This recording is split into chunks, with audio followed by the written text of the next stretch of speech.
ഇവരിപ്പോൾ ഏകദേശം റെഡിയായി വരുന്നുണ്ട്. എല്ലാവർക്കും അറിയുന്ന പോലെ ഇത് കീരി പറ്റിയതാണ്, നമ്മളെ കോഴിക്കോട്ടിലെ കീരി പറ്റിയതാണ്. അപ്പോൾ ഇതിലിപ്പോൾ വെള്ളം അത്യാവശ്യം റിക്കവറായി വന്നിട്ടുണ്ട്.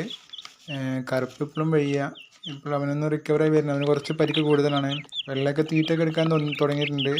ഇവരെ കാണിക്കാൻ ഞാൻ ഇവിടെ മൃഗാശുപത്രി പോയപ്പോൾ അത്ര നല്ല അനുഭവമല്ല നമുക്ക് ഉണ്ടായിട്ടുള്ളത്. നമ്മൾ സാധാരണക്കാരൊക്കെ ആശ്രയിക്കുന്ന മൃഗാശുപത്രികളാണ്.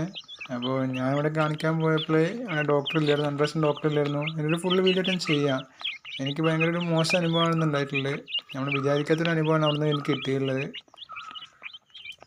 ഇപ്പോൾ പിന്നെ നമ്മുടെ വെള്ളം കുറച്ച് റിക്കവറായി വന്നിട്ടുണ്ട്. മരുന്നും കാര്യങ്ങളും വെച്ച് കൊടുത്തിട്ടുണ്ട്, മരുന്നും കൂടെ കൊടുക്കുന്നുണ്ട്. ഇപ്പോൾ വെള്ളം റിക്കവറായി വന്നിട്ട് ഇപ്പോൾ ഭക്ഷണം കൊട്ടിക്ക് എടുക്കുന്നുണ്ട്. ഇതുവരെ നമ്മൾ വെച്ച് കൊടുക്കായിരുന്നു. ഇവനിപ്പോഴൊന്നും റെഡിയായി വരുന്നുള്ളൂ. ഇവന് ചെറുകിനെ കുറേ പരിക്കുണ്ട്. ഇപ്പോൾ ഇവനായിട്ട് ഞാൻ ഇന്നും ഹോസ്പിറ്റലിൽ പോയപ്പോൾ ആണ് നമുക്ക് ഭയങ്കര മോശം അനുഭവം ഉണ്ടായിട്ടുള്ളത്.